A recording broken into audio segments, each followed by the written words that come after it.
Hello dear students, you are most welcome और my YouTube channel exam Adda. और सबसे पहले इस चैनल को जितने भी लोग देख रहे हैं सबसे पहले सब्सक्राइब कर लें और बेल आइकन को दबा दें। जैसा कि हम लोगों ने पिछले वीडियो में देखा था, स्टोरी ऑफ इंग्लिश के 30 क्वेश्चंस का एक्सप्लेनेशन किया था। आज फिर से एक बार हम स्टोरी ऑफ इंग्लिश का क्वेश्चंस लेकर के आए हैं और इसको फिर से एक्सप्लेनेशन करेंगे और देखेंगे इस क्वेश्चंस को। स्टोरी ऑफ इंग्लिश का नेक्स्ट वीडियो का ये क्वेश्चंस है और इस पे एक बार फिर से हम लोग स्टडी करेंगे।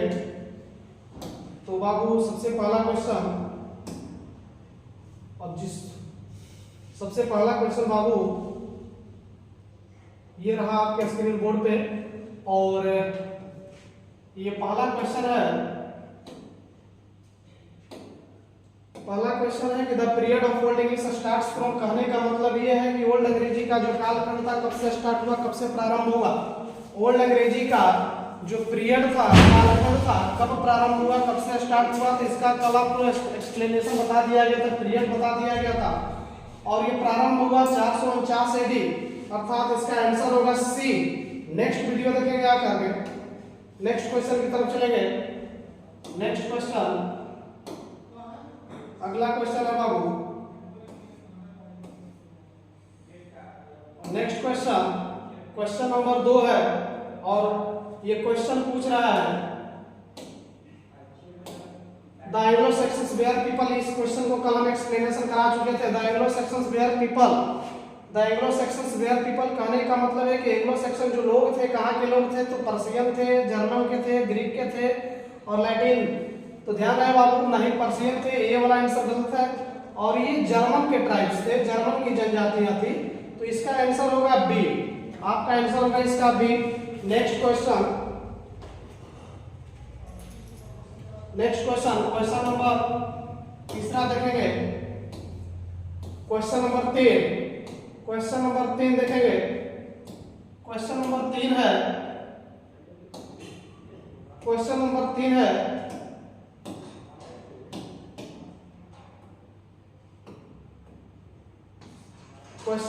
दिया। नॉर्मन्स कहां से संबंध रखते हैं? ध्यान रहे, नॉर्मन्स आए कौन? तो नॉर्मन्स ये उत्तरी फ्रांस की जाति है। नॉर्मन्स जो है नॉर्मन्स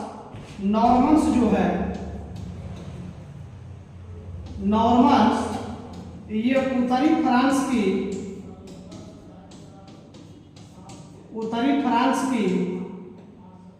उत्तरी फ्रांस की जाति है।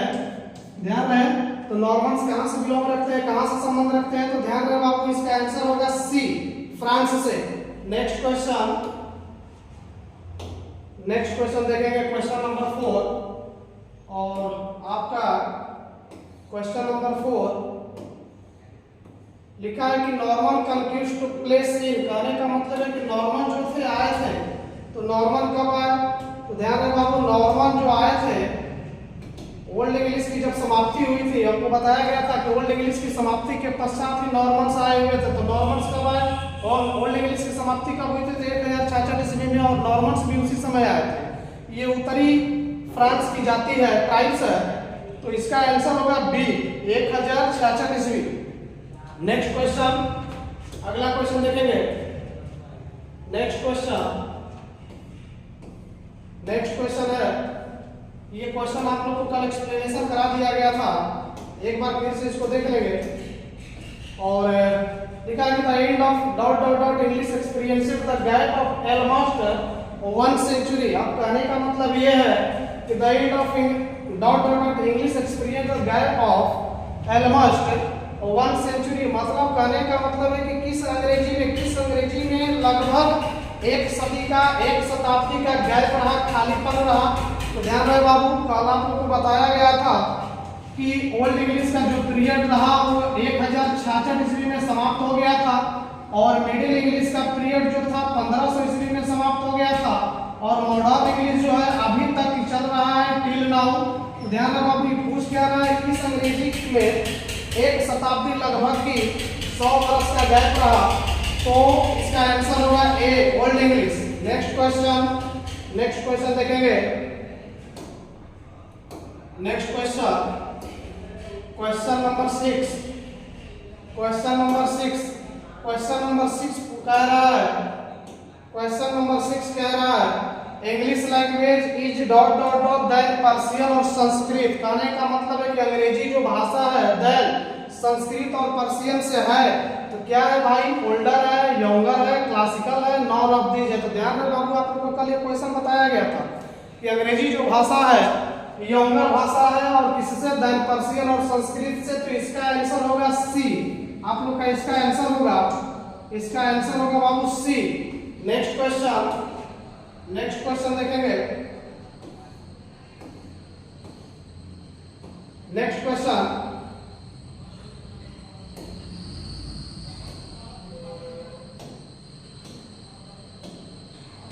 है बाबू आप लोग का, लिखा है कि Anglo Saxon belong to dot dot dot tribe. Tribe का मतलब होता है जनजाति। ट्राइब का मतलब यहाँ होता है जनजाति होता है। ट्राइब का मतलब होता है जनजाति। और ये पूछ क्या रहा है, Anglo Saxon belong to dot dot dot tribe. Anglo Saxon जो थे कहाँ से जनजाति, कहाँ के जनजातियों से संबंध रखते थे या कहाँ के ये जनजाति थे। आंसर में दिया है, ऑप्शन में दिया है, ए में दिया है फ्रेंच, बी में दिया है इटालियन और सी में दिया है जर्मन और डी में दिया है डेनिश। आप लोगों को बताया गया पहले वाले वीडियो में कि एंग्लो सेक्शन जो लोग थे वो जर्मन के लोग थे। इसका होगा आंसर सी। इसका आंसर होगा आप लोग का सी। नेक्स्ट क्वेश्चन देखेंगे। नेक्स्ट क्वेश्चन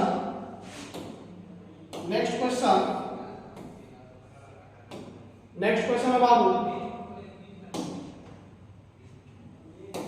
आप लोग का next question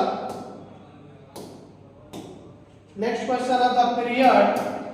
the period of old English lies between dot dot dot AD to AD. कहने का मतलब ये है कि जो ओल्ड इंग्लिश का पीरियड रहा, कालखंड रहा, समय रहा, अवधि रहा, वो कब से कब तक रहा। तो ध्यान रखना, आप लोगों को कल ये बताया गया था या पिछले वीडियो में भी बताया गया था कि ओल्ड इंग्लिश का जो पीरियड था, ओल्ड अंग्रेजी का जो पीरियड था 449 से लेकर 1066 ईस्वी तक। तो ध्यान रखना आप 449 से लेकर 1066 ईस्वी तक। तो इसका आंसर हो जाएगा सी आप लोगों का। नेक्स्ट क्वेश्चन देखेंगे। नेक्स्ट क्वेश्चन, अगला क्वेश्चन है कि द पीरियड। नेक्स्ट क्वेश्चन, अगला क्वेश्चन है कि the period of middle English starts from. कहने का मतलब ये है कि मिडिल इंग्लिश जो है कब से प्रारंभ हुआ। तो आप लोग को पिछले वीडियो में भी ये बताया गया था कि मिडिल इंग्लिश और मॉडर्न इंग्लिश और ओल्ड इंग्लिश के कालखंड को बता दिया गया है। तो इसमें पूछ रहा है कि the period of middle English start from. Middle English का पीरियड जो था, कालखंड जो था, कब प्रारंभ हुआ। तो ध्यान रखो बाबू, इसमें ऑप्शन दिया है ए में 1056 ईस्वी, बी में दिया 1066 ईस्वी, सी में दिया 1150 ईस्वी और डी में दिया 1066 ईस्वी। तो इसका आंसर होगा 1150 ईस्वी। आंसर इसका होगा सी। नेक्स्ट क्वेश्चन, अगले क्वेश्चन की तरफ बढ़ेंगे। Next question number 10। अगला क्वेश्चन देखेंगे बाबू, अगला क्वेश्चन देखेंगे और नेक्स्ट क्वेश्चन कह रहा है the year end 1066 is taken to be the end of period.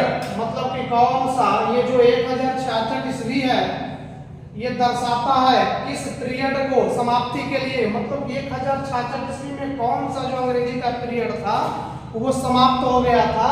तो आप लोगों को बताया गया है कि 1066 ईस्वी में ओल्ड इंग्लिश का पीरियड जो रहा वो समाप्त हो चुका था। तो इसका आंसर होगा सी। नेक्स्ट क्वेश्चन आप लोग का क्वेश्चन नंबर आएगा 11th क्वेश्चन नंबर आएगा। 11th क्वेश्चन नंबर देखेंगे। नेक्स्ट क्वेश्चन नंबर देखेंगे। अगला क्वेश्चन है आप लोग का, नेक्स्ट क्वेश्चन है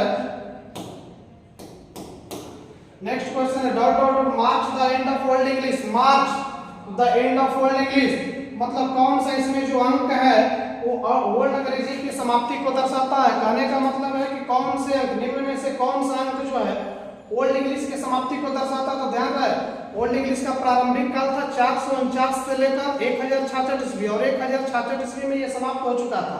तो इसका आंसर होगा बाबू आप लोग का बी। आंसर होगा इसका बी। नेक्स्ट क्वेश्चन देखेंगे। अगला क्वेश्चन, नेक्स्ट क्वेश्चन नंबर 12 और ये क्वेश्चन नंबर कह रहा है कि who is called the father of English poetry. निम्न में से कौन इंग्लिश पोएट्री के पिता के नाम से जाने जाते हैं? Who is called the father of English poetry? निम्न में से कौन इंग्लिश पोएट्री के पिता के नाम से जाने जाते हैं? ए में ऑप्शन दिया है जॉन हावर, बी में ऑप्शन दिया है विलियम शेक्सपियर, सी में ऑप्शन दिया है जेफरी चौसर, डी में ऑप्शन दिया है नॉन ऑफ दी। इसका आंसर होगा बाबू आप लोगों का सी, जेफरी चौसर। नेक्स्ट क्वेश्चन, अगला क्वेश्चन नेक्स्ट, और नंबर क्वेश्चन नंबर है 13, और क्वेश्चन नंबर 13 में देखेंगे the period of modern English start from. कहने का मतलब यह है कि मॉडर्न इंग्लिश कब स्टार्ट हुआ, कब प्रारंभ हुआ? तो मॉडर्न इंग्लिश का पिछले वाले वीडियो में आप लोगों को वीडियो बना करके या जो भी माध्यम से बता दिया गया था कि मॉडर्न इंग्लिश का जो कालखंड था वो 1500 से टिल नाउ था। तो ध्यान रहे बाबू, 1500 से टिल नाउ। तो अभी इसका आंसर होगा बाबू आप लोग का आंसर हो जाएगा इसका बी। नेक्स्ट क्वेश्चन, अगला क्वेश्चन है बाबू इंग्लिश यूज्ड सिंस एडी 1500 काल। कहने का मतलब अंग्रेजी जो 1500 ईस्वी से चालू हुई है उसको पुकारते हैं। काल मतलब होता है पुकारना, किस नाम से पुकारते हैं? ऑप्शन ए में दिया ओल्ड इंग्लिश, बी में दिया मिडिल इंग्लिश, सी में दिया मॉडर्न इंग्लिश। ध्यान रहे इसका आंसर होगा सी, मॉडर्न इंग्लिश। नेक्स्ट क्वेश्चन, अगले क्वेश्चन की तरफ बढ़ेंगे। नेक्स्ट क्वेश्चन है बाबू क्वेश्चन नंबर 16, और ये क्वेश्चन कह रहा है कि who publish the dictionary of the English language in 1755। कहने का मतलब है कि हु पब्लिश, निम्न में से अंग्रेजी डिक्शनरी को, अंग्रेजी भाषा की डिक्शनरी को 1755 में किनके द्वारा प्रकाशित किया गया था, किनके द्वारा लिखा गया? तो ध्यान रखो ऑप्शन में ये ए ऑप्शन में दिया बेन जॉनसन, बी में दिया फ्रांसिस, सी में दिया शेक्सपियर, और डी में दिया डॉक्टर सैम जॉनसन। तो सैम नहीं होगा यहाँ पे होगा बाबू सैमुअल, डॉक्टर सैमुअल जॉनसन। तो इसका आंसर होगा D, doctor Samuel Johnson. Next question, अगले क्वेश्चन की तरफ चलेंगे, और क्वेश्चन नंबर 17 देखेंगे, 17 देखेंगे। क्वेश्चन नंबर 17 लिखा है कि industrial revolution took place in. कहने का मतलब है कि औद्योगिक क्रांति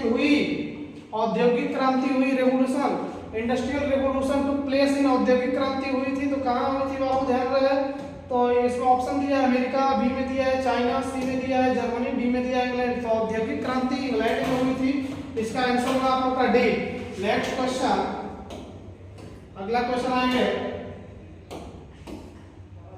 अगला क्वेश्चन लिखा है, नेक्स्ट क्वेश्चन है बाबू when did printing technology develop in England. मतलब कि कब प्रिंटिंग टेक्नोलॉजी, जो छापाखाना की तकनीक थी, वो विकसित हुई इंग्लैंड में। तो कब विकसित हुई? तो आप लोगों को पिछले वाले वीडियो में बता दिया गया था प्रिंटिंग प्रेस का इन्वेंटेड हुआ था। तो कब हुआ था? तो 1476 ईस्वी में। इसका आंसर होगा ये। नेक्स्ट क्वेश्चन आएंगे, अगला क्वेश्चन देखेंगे,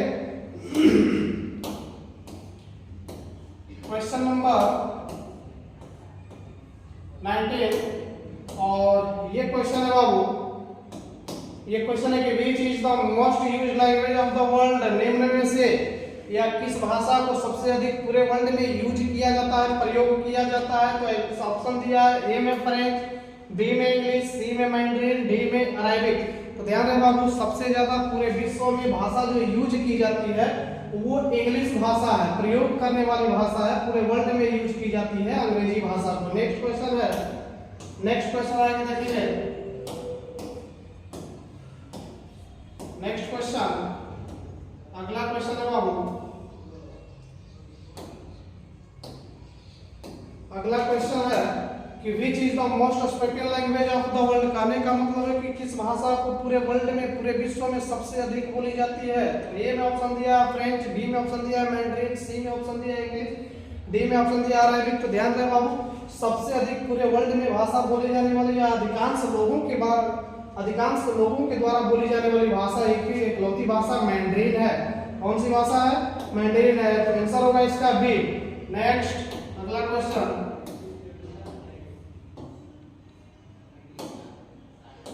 नेक्स्ट क्वेश्चन देखेंगे बाबू, लिखा है कि ये ना अगला है in how many parts English में divided as a protospacer. In how many parts कितने भागों में अंग्रेजी को मतलब डिवाइडेड किया गया, बांटा गया है। तो पहला में दिया ए में दिया 1, बी में दिया 2, सी में दिया 3, डी में दिया 9, तो कितने भागों में बांटा गया है? तो ध्यान रखना आपको अंग्रेजी के पीरियड को 3 भागों में बांटा गया है। इसका आंसर होगा सी। नेक्स्ट है अगला क्वेश्चन,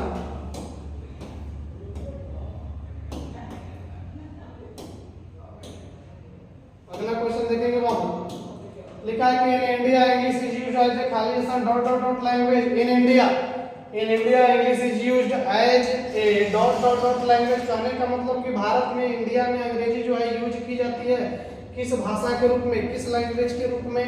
तो ऑप्शन ए में दिया मदर टंग, ऑप्शन बी में दिया सेकंड लैंग्वेज, ऑप्शन सी में दिया फॉरेन लैंग्वेज, ऑप्शन डी में दिया नॉन ऑफ दिस। तो ध्यान रहे बाबू, इंडिया में अंग्रेजी को सेकंड लैंग्वेज के रूप में यूज की जाती है, बोली जाती है, प्रयोग की जाती है। इसका आंसर होगा बाबू आप लोग का बी। आंसर होगा इसका बी।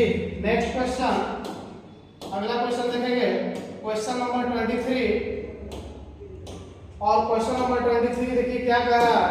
लिखा है कि the word drama comes from A dot dot dot dot dot dot word. The word, ये जो ड्रामा वर्ड है, जो शब्द है वो कहां से आया है? ए में लैटिन, बी में स्कैंडिनेवियन, सी में ग्रीक और डी में इंडिया। तो ध्यान रहे बाबू, ये वर्ड ड्रामा जो वर्ड है ये ग्रीक भाषा से आई हुई है। इसका आंसर होगा सी। नेक्स्ट क्वेश्चन, अगला क्वेश्चन देखेंगे 24 क्वेश्चन है। 24 क्वेश्चन लिखा है which of the following language is the youngest. निम्न में से कौन सी भाषा जो है सबसे छोटी भाषा है? तो सबसे छोटी भाषा आप लोग को बता भी दिया गया पिछले वीडियो में, या कई बार क्वेश्चन आ भी चुका है। तो ध्यान रहे निम्न में से कौन सी जो भाषा सबसे छोटी भाषा है? तो इंग्लिश भाषा है। इसका आंसर होगा डी। नेक्स्ट क्वेश्चन आएंगे, अगले क्वेश्चन में देखेंगे। अगले क्वेश्चन में ये क्वेश्चन कह रहा है dot dot dot is the synonym of drama. Drama का हिंदी होता है नाटक, और साइनोनिम का मतलब होता है पर्यायवाची। तो ड्रामा का पर्यायवाची बताना है हमको। तो ध्यान रहे बाबू, इसका आंसर होगा डी प्ले। प्ले मतलब भी होता है नाटक। अगला क्वेश्चन देखेंगे क्वेश्चन नंबर 26। क्वेश्चन नंबर 26 और ध्यान रहे बाबू, लिखा है 26 नंबर क्वेश्चन है कि today dot dot dot English is recognised as a world language. आज जो अंग्रेजी है वो अधिकृत है, मान्यता है। और किस चीज में मान्यता है? वो अधिकृत है वर्ल्ड लैंग्वेज के रूप में, विश्व भाषा के रूप में। तो कौन सी अंग्रेजी है वो, मतलब ये पूछ रहा है कि आज के युग में जो कौन सी अंग्रेजी जो है मतलब अधिकृत है, विश्व भाषा के रूप में अधिकृत है, मतलब स्वीकृत है। तो ध्यान रहे बाबू, अमेरिकन इंग्लिश हो गया, बी में हो गया फ्रेंच हो गया, सी में हो गया स्कैंडिनेवियन हो गया, डी में हो गया लैटिन। तो ध्यान रहे मान्यता प्राप्त है या अधिकृत है वर्ल्ड लैंग्वेज के रूप में। तो ए अमेरिकन इंग्लिश, ठीक है, ये हो जाएगा इसका answer American English. Next question देखेंगे। Next question number 27। Question number 27 अब ये लिखा है in the 18th century dot dot publish the dictionary of the English languages. ध्यान रहे 18वीं शताब्दी में अंग्रेजी भाषा के डिक्शनरी को प्रकाशित किया गया था। ध्यान देंगे किनके द्वारा? अंग्रेजी भाषा के। 18वीं शताब्दी में अंग्रेजी भाषा के, एक बार फिर से सुन लेंगे, 18वीं शताब्दी में अंग्रेजी भाषा के डिक्शनरी को अर्थात शब्दकोश को प्रकाशित किया गया था या लिखा गया था। किनके द्वारा लिखा गया था? तो ऑप्शन इसमें दिया अलेक्जेंडर को, बी में ऑप्शन दिया सैमुअल जॉनसन, सी में ऑप्शन दिया जोसेफ और डी में ऑप्शन दिया विलियम कैक्सटन। तो ध्यान रहे बाबू, आप लोग का आंसर होगा Samuel Johnson, answer B. Answer होगा इसका बी। नेक्स्ट क्वेश्चन, अगला क्वेश्चन देखेंगे और आपका ये क्वेश्चन है, ये क्वेश्चन है 28 और इसमें बोल रहा है कि the Canterbury Tales was writed by. ये कैंटरबरी टेल्स कहने का मतलब ये कैंटरबरी टेल्स जो है निम्न में से किनकी रचना है, किनके द्वारा इसका रचना किया गया है कैंटरबरी टेल्स का? तो ए में ऑप्शन दिया है इंग्लैंड, ये गलत है, इंग्लैंड लिखा है, लिखना चाहिए। बी में दिया है चौसा, सी में दिया है एड्स, डी में दिया है नाउन ऑफ दिस। तो ध्यान रहे बाबू, कैंटरबरी टेल्स के रचयिता या लिखने का श्रेय जाता है जेफरी चौसर को। जेफरी चौसर को। तो ये हो जाएगा आपका आंसर बी हो जाएगा। आंसर बी, शॉर्ट नेम दिया है तो ध्यान रहे उसमें कंफ्यूजन नहीं होना बच्चों को। नेक्स्ट क्वेश्चन आएंगे, क्वेश्चन नंबर 29 देखेंगे।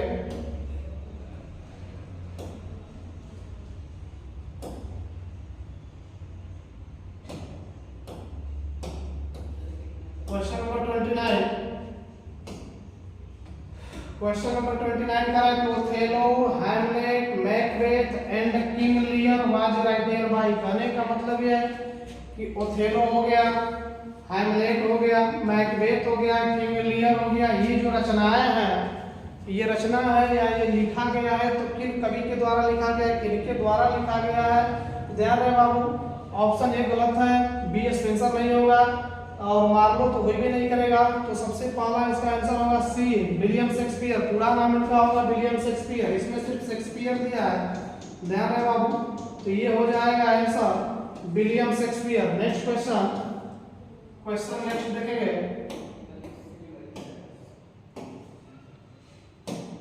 नेक्स्ट क्वेश्चन, अगला क्वेश्चन है, लिखा है कि the Savitri has been writed by. Savitri जो है रचना है और सावित्री किनके द्वारा लिखा गया है।